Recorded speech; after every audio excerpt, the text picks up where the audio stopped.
Bonjour chers auditeurs, bonjour chères auditrices et bienvenue sur cette chaîne de podcast Zen Attitude chez Zen Home. Je suis ravie de vous retrouver pour ce nouvel épisode et pour ceux qui arrivent et qui ne me connaissent pas déjà, je suis Stéphanie, accompagnatrice praticienne et formatrice bien-être. Vous pouvez me retrouver sur 2 autres chaînes de podcast, une des soins énergétiques et une pour les passeurs d'âme. Pour mes accompagnements, vous retrouverez plus de détails sur mon site zenhome.fr et vous retrouvez toutes les informations pour pouvoir me contacter et me suivre juste en dessous dans la description de cet épisode. Merci à vous pour votre fidélité, votre présence aujourd'hui et je vous souhaite une très belle écoute. Je suis ravie de vous retrouver pour ce nouvel épisode et donc on se retrouve avec le chapitre 15, les civilisations réincarnationnelles, les probabilités et quelques précisions sur le Dieu multidimensionnel. Alors le titre du chapitre, je trouve qu'il ne correspond pas vraiment à ce qu'il y a dans ce chapitre. Mais bon voilà, c'est juste ma vision des choses. Et donc même chose, je vous rappelle que je suis dans les lectures de Seth. Donc c'est un livre qui s'appelle Seth parle, qui est écrit par une entité non incarnée qui se fait prénommer Seth à travers Jane Roberts qui est l'auteur. Mais en réalité le livre est plutôt retranscrit en fait par le mari qui a des conversations avec cette entité qui parle à travers sa femme. Donc à chaque fois ils ont des sessions comme ça dans la semaine où le mari parle avec Seth et donc quand c'est écrit droit en écriture normale dans le livre, c'est ce que Seth dit et quand c'est écrit en italique, ce sont les pensées, les ajouts qu'a apporté le mari. Donc voilà comment a été coécrit ce livre et donc bien évidemment comme il parle de tout ce qui est en dehors de notre plan d'existence, forcément je n'aurai pas de preuves à vous apporter comme je l'ai dit dans un autre épisode. Je ne peux pas vous apporter de preuves de qu'est-ce qu'il y a après la mort puisque je suis ici incarnée. Voilà. Si effectivement j'étais dans l'autre plan et que je venais à parler à travers vous, vous comprendriez le phénomène et du coup vous comprendriez un petit peu ce qui se passe et pourquoi du comment, mais est-ce que j'ai des preuves de tout ça? Non. Est-ce que ça s'est réellement passé? Je n'ai absolument aucune preuve à vous apporter. Je peux juste vous inviter à aller regarder en fait les vidéos sur YouTube de Jane Roberts quand elle parle, quand Seth prend la parole à travers elle et vous voyez que son accentuation, ses intonations, toute sa personnalité en fait change. Alors je suis un peu surprise dans ce chapitre parce que dans le titre de ce chapitre il met le Dieu multidimensionnel mais à aucun moment il n'en parle. Quand il est parti sur sa dictée, en fait, puisqu'il parle à travers Jane, il est parti directement sur une des civilisations en fait réincarnationnelles. Et du coup, pour nous expliquer en fait les probabilités de ce qui s'est passé avant et de ce qui va se passer après, puisque pour lui, il nous expliquait qu'il y a autant de passés probables, possibles et probables, que de futurs possibles et probables.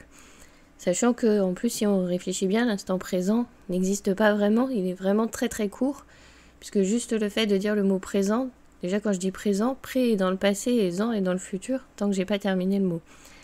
Donc du coup, c'est vraiment un instant très fugace. Donc c'est vrai que se focaliser sur l'instant présent, je sais pas si on a vraiment une grande marge d'action sur l'instant présent. C'est ce qu'on nous dit toujours dans spiritualité. Mais est-ce que le présent existe vraiment? Je me pose la question. Donc voilà, là j'ouvre peut-être un autre portail de compréhension, parce qu'à chaque fois que je me pose une question comme ça, j'ouvre un autre portail de compréhension. C'est comme ça aussi qu'on avance, c'est en apprenant, en se questionnant. C'est ce que je vous disais, j'ai un peu un parcours scientifique où je suis toujours en recherche, en questionnement. J'émets des hypothèses, je fais des expérimentations et j'en tire en fait mes résultats, mes conclusions qui ne seront pas forcément les mêmes que vous, puisqu'on ne fait pas les mêmes expérimentations de vie, on n'a pas les mêmes chemins, on n'a pas les mêmes questionnements non plus. Donc parfois même pour un même questionnement, on n'aura pas forcément les mêmes vérités qui sortiront et c'est tout à fait ok. Donc du coup, il a mis dans son titre Dieu multidimensionnel, mais à aucun moment en fait il en a vraiment parlé. Il est plutôt parti sur une civilisation en particulier et il nous a un peu expliqué comment elle s'est développée et éteinte. Et ce qu'il entend par des civilisations réincarnationnelles, c'est qu'elles ont choisi en fait de vivre en groupe sur la planète Terre, de faire leurs apprentissages, et après il y a une partie qui a décidé de s'hybrider en fait avec les autochtones qui étaient moins développée, donc ça serait nos ancêtres, les humains. Et il y aurait une partie qui aurait évolué dans d'autres plans supérieurs. Si vous voulez, la civilisation s'est séparée en deux et elle s'est éteinte. Et donc cette civilisation-là, donc il décrit qu'elle aurait vécu avant l'Atlantide et que cette civilisation vivait en fait sous terre. Donc c'est vrai que maintenant on retrouve des vestiges de villes souterraines. On ne sait pas trop encore où sont toutes les portes d'entrée, parce qu'apparemment ça serait là où il y a à chaque fois une caverne, donc ça nous chercher. Et c'est vrai que j'ai pas forcément de datation de ces civilisations-là, de ce qu'on a retrouvé. Donc forcément ça reste assez abstrait, et comme c'est avant l'Atlantide et que évidemment nous n'avons pas de datation de l'Atlantide, je trouve que ce chapitre est assez abstrait. Et c'est vrai que voilà, il nous explique des concepts, à nous de prendre ce qui résonne en fait en nous. Ce qui est important à retenir, c'est de se dire que même la civilisation qui a choisi en fait de traverser ce moment-là ensemble, c'était un choix, et le fait d'évoluer ou non, ça a été aussi fait en conscience. Donc c'est plus le mécanisme qui est intéressant, de se dire que voilà, ils ont décidé de faire cette civilisation-là, voilà ce qui a réussi chez eux, voilà ce qui a échoué, voilà comment ils ont décidé ensuite de continuer ou non sur Terre. Puisqu'il y a une partie qui s'est hybridée donc avec nos ancêtres les humains, et il y a une partie qui est partie dans d'autres plans supérieurs, je crois même qu'il dit aussi sur d'autres planètes. Donc je pense que ça n'a pas vraiment d'importance si je vous donne le nom de cette civilisation ou pas, puisque de toute façon on n'a pas vraiment de traces sur internet, on n'a pas vraiment d'histoire sur ça. Mais à savoir que je pense que ce qu'il essaie de nous faire comprendre à travers ce chapitre, c'est que rien n'est permanent. Forcément, notre civilisation, en ce moment, elle est là, on a l'impression que les humains sont un peu immortels, éternels et vont rester. Mais je pense qu'on n'est que de passage comme toute autre civilisation. Et le fait d'évoluer technologiquement, de tuer la planète, de tuer nos ressources, de gaspiller, c'est forcé qu'à un moment, on s'éteigne. On n'a pas entretenu le système, on n'entretient pas l'écologie, on n'entretient pas l'équilibre. Forcément, quand il y a des équilibres, ça ne peut pas fonctionner. C'est un peu de la logique, et ça, c'est un peu pour tout. C'est aussi pour ça que quand je vous propose des ateliers, des accompagnements, des cérémonies, des initiations, des formations, tout ça, je cherche à ce que que vous ayez des bases, que vous soyez bien ancrés dans votre corporalité et que vous restiez justement en équilibre. C'est important que vous restiez en équilibre à travers votre corporalité, votre incarnation, et en même temps dans le travail spirituel que vous êtes en train d'effectuer dans l'invisible. Et donc en fait, je pense que c'est plus ça qui est intéressant de tirer en fait de ce chapitre, c'est de se dire que voilà, par manque d'équilibre, le fait d'être parti dans l'excès, dans l'extrême d'un côté ou d'un autre, au final, du coup, ça n'a pas donné en fait les résultats escomptés pour que la civilisation perdure. Alors c'est un peu bizarre aussi dans le texte, c'est qu'il dit que en fait cette partie de civilisation s'est éteinte parce qu'ils avaient refusé la violence, ils étaient absolument complètement pacifistes, donc en cas de danger, ils préféraient la fuite. Effectivement, le fait qu'ils aillent retirer la violence, l'agressivité de leur système, là aussi, vous voyez, ça fait comprendre que si on cherche à être que d'un côté, que dans la bienveillance, ce côté bisounours où on ne fait rien à autrui, etc., c'est aussi un extrême qui peut causer notre perte. Donc vous voyez, c'est plutôt ces mécanismes sous-jacents, je trouve, que de ce qu'il explique de la civilisation qui est plus intéressant, ce qui nous fait réfléchir, plutôt en fait que le nom de la civilisation en elle-même, de faire des recherches si ça a vraiment existé et si c'est pertinent. C'est plutôt ce que j'en retire dans ce chapitre, puisqu'on n'a pas vraiment de preuves de cette civilisation. Comme l'Atlantide, on n'a pas vraiment de preuves non plus. On sait qu'il y a eu des écrits, mais on n'a pour l'instant rien trouvé. Donc après, c'est vrai qu'on peut se poser la question si ces civilisations qui ont disparu, s'ils étaient sur cette ligne temporelle, et si on a encore les traces sur Terre. Parce que c'est vrai qu'une fois, j'avais fait une expérimentation où je me suis posé la question si c'était possible de switcher sur des lignes temporelles et de voir que la réalité autour de nous est modifiée. Mais que, en fait, pour les autres, elle n'est pas modifiée. Est-ce qu'il y a des personnes qui sont capables de voir ces modifications effectuées dans le monde, ce qu'on appelle le monde réel ? Donc il m'est arrivé 2 phénomènes comme ça, et c'est vrai que du coup je me suis posé la question en me disant est-ce qu'on peut switcher comme ça sur des lignes de temporalité suivant les choix que l'on fait, et du coup s'apercevoir qu'on n'est pas sur notre ligne en se disant bah oui mais ça c'était pas là, ça c'était pas comme ça, et pourtant tout le reste est absolument identique. Donc en fait il y a juste des petites variantes, des petites variations, et du coup est-ce que on est capable de le voir ou pas? Je me suis interrogée sur ça parce que j'ai l'impression d'avoir fait cette expérimentation là. Donc voilà, je partage cette idée, après chacun en pense ce qu'il veut. Ça pourrait expliquer pourquoi on ne retrouve pas en fait des traces physiques de ces civilisations pour l'instant, ou alors parce qu'on ne connaît pas encore tous les fonds des océans, parce que si l'Atlantide est au fond des océans, on n'en connaît absolument rien, on en connaît à peine 20%. Donc est-ce que c'est parce qu'on n'a pas encore trouvé, ou est-ce que c'est parce que on a switché sur une ligne temporelle où ces traces-là n'existent plus, mais ça reste dans la mémoire collective des personnes qui ont switché en fait sur cette ligne de temps et on s'est croisés. C'est juste une question ouverte, je n'ai aucune idée dessus. Voilà, je m'interroge toujours et encore. Alors ce qui est intéressant aussi, c'est leur représentation en fait de leur divinité, où c'était une figure masculine aussi, forte et physiquement puissante, capable de les protéger, puisque eux, comme ils étaient absolument pacifistes et qu'ils refusaient toute violence, tout système de défense à part la fuite, donc forcément ils avaient imaginé un dieu supérieur qui les protégeait comme ça. Et donc ce dieu, il l'aurait appelé Jéhovah, et ça aurait été le dieu de la colère qui protège le peuple élu. Et du coup, Seth, il veut nous dire que le fait que certains se sont hybridés avec nos ancêtres et du coup ont donné des descendants, du coup on a nous-mêmes des traces de leur culture et de ce qu'il y a dans leur civilisation. Et ça aussi, je trouve ça intéressant parce que ça nous fait comprendre en fait les mécanismes de la mémoire collective. On a cette mémoire collective, en fait, que vous n'y croyez ou que vous n'y croyez pas, c'est un fait. On a cette mémoire collective qu'on lègue et qu'on se transmet. Du coup, c'est ce que parfois on peut appeler aussi notre instinct de survie, tout ça, c'est notre mémoire collective en fait de ce qui nous est arrivé avant avec nos ancêtres. Et du coup, on a ces instincts de survie, on a ces mécanismes qui se mettent en place au-delà de nous-mêmes. La mémoire collective, ça fonctionne un peu pareil. On a des idées, des pensées qui sont en fait au-delà de nous-mêmes et qui font partie de cette mémoire de la culture collective. Donc c'est pour ça que dans tout ce qui est ésotérisme, chamanisme et spiritualité, etc., vous avez l'impression qu'il y a une émergence actuellement, je l'ai déjà dit, je le répète, ça a toujours été là parce que ça fait partie de notre culture, ça fait partie de notre mémoire. C'est intéressant de se dire qu'on est porteur de tout ça. On a tout ça en nous. On cherche ces rassemblements collectifs en communauté. Il suffit de regarder pourquoi les religions fonctionnent. Parce que c'est ça, c'est des moments de communion en collectivité pour un moment sacré.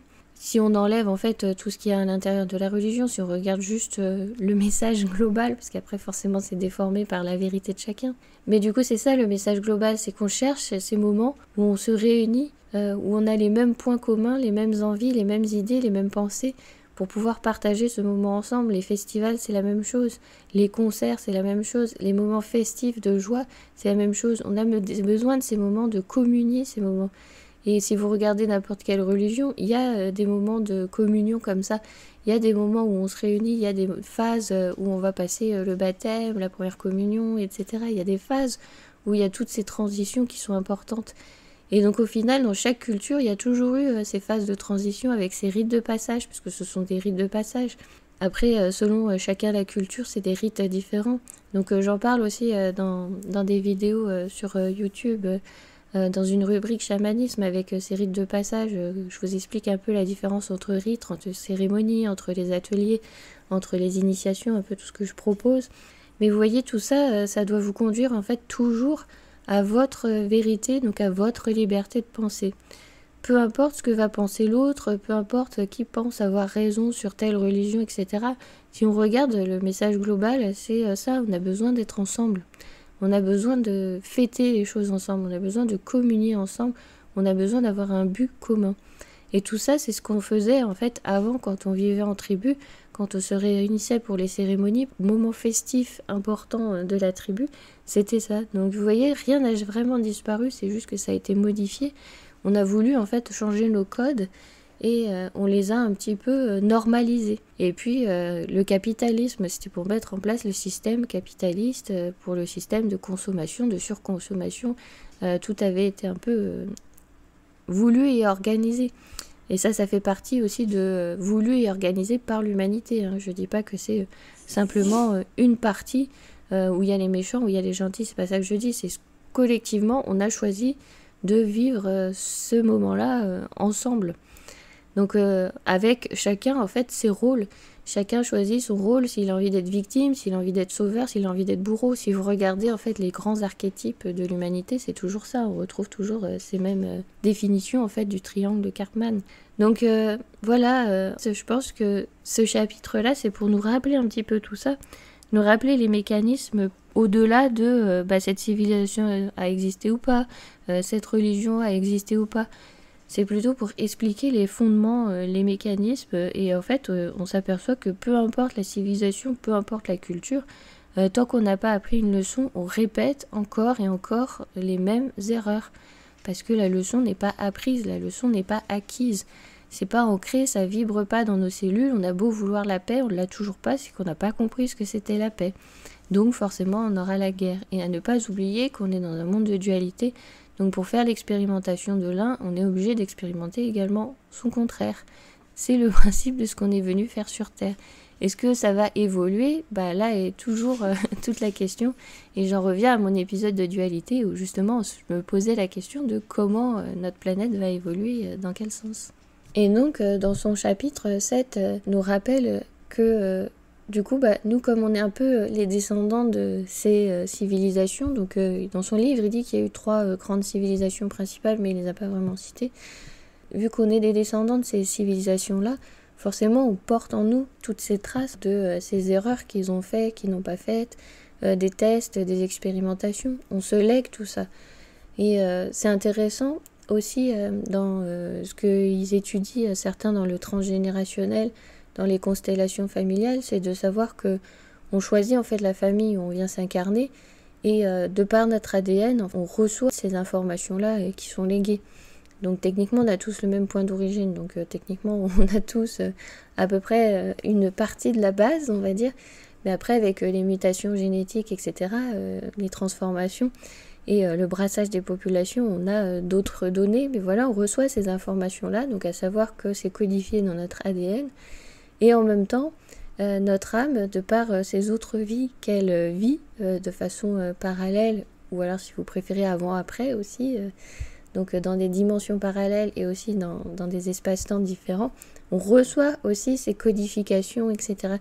Donc vous voyez à quel point le système humain est assez complexe. Donc pour comprendre le mécanisme, s'il y en a qui aimeraient faire un robot intelligent avec de l'IA, il faut qu'ils comprennent qu'il y a tous ces mécanismes proches, s'ils veulent faire un IA proche qui ressemble à un humain, avec toutes les caractéristiques et l'intelligence de ce qu'on appelle l'intelligence humaine, il faudrait que ce robot ait toutes ces codifications-là, et la codification de la partie de l'ADN et la codification de la partie de l'âme. Donc effectivement, pose la question, est-ce que ça peut être possible ? Je pense, moi personnellement, que ça restera quelque chose d'artificiel. Je ne sais pas s'il pourra avoir sa propre intelligence comme ça, sans âme. Parce qu'au final, l'intelligence, ça sera juste quelque chose de programmé par l'humain. Et est-ce que on peut même se poser la question, est-ce que l'humain est assez intelligent pour pouvoir créer une intelligence qui va au-delà, en fait, de son intelligence à lui ? Est-ce qu'il est assez intelligent vu où on va avec le monde, comment on le détruit? Est-ce que c'est une preuve d'intelligence ? Il y a toutes ces choses-là à se questionner. Et c'est vrai que si on regarde en fait le corps, comment il fonctionne, que le cerveau, ça peut être assimilé comme un ordinateur. Donc pourquoi pas, un jour, on arrivera à faire des humains hybrides IA, mais il va falloir aussi penser à cette partie ADN qui, du coup, ne sera pas transmise. Il faudra rentrer un code génétique ADN pour transmettre ces mémoires collectives.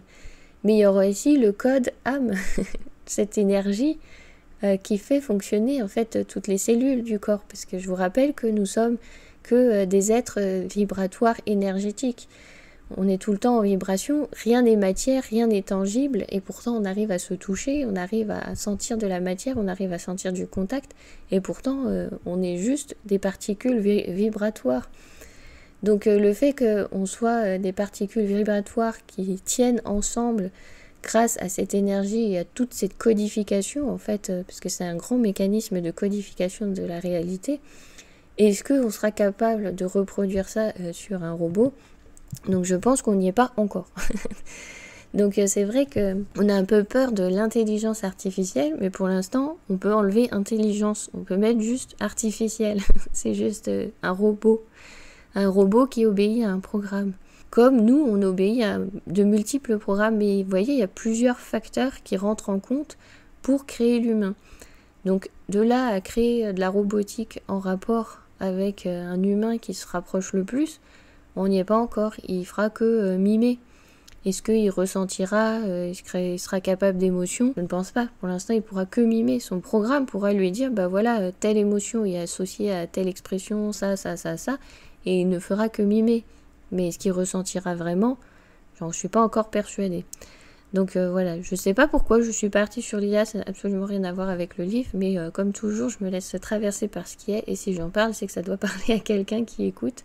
Donc si jamais vous travaillez dans l'intelligence artificielle, vous avez encore du boulot pour comprendre la codification de l'ADN et ce que j'appelle la codification du monde réel et la codification de l'âme pour pouvoir créer cette entité IA qui du coup sera capable d'être autonome comme vous souhaitez qu'il le soit comme un humain. Parce que c'est le but en fait de cette transformation. Hein. Il y avait un enfant de 13 ans où j'ai lu ses études, il est très passionné par ça et il voudrait remplacer son corps par de la robotique entièrement pour pouvoir être éternel. Bon, à savoir que de toute façon, le robot, ça va être la même chose que le corps humain. À un moment, il va falloir changer les pièces, etc. Est-ce qu'on peut y aller ad vitam aeternam? Je ne sais pas.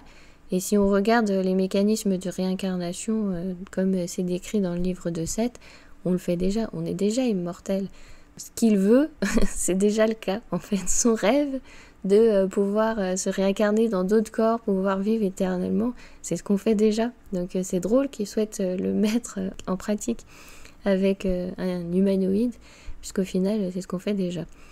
Donc voilà, je pense qu'il y a encore pas mal de choses qu'on ne sait pas. Et du coup, on a encore beaucoup de boulot avant d'acquérir cette sagesse. Je vais m'arrêter là pour aujourd'hui et je vous dis à la prochaine fois. N'hésitez pas à aller sur YouTube pour écouter justement ces vidéos que j'ai fait sur le chamanisme où je vous explique un peu plus ma conception du chamanisme, comment j'envisage les choses et je vous fais aussi toujours un rappel de attention, qu'est-ce que vous pouvez trouver ailleurs et à quoi vous attendre parce que parfois on vous fait faire des rituels qui vous engagent à et comme vous n'êtes pas engagé à auprès de l'esprit, vous avez des retours de bâton. Et oui, ça arrive.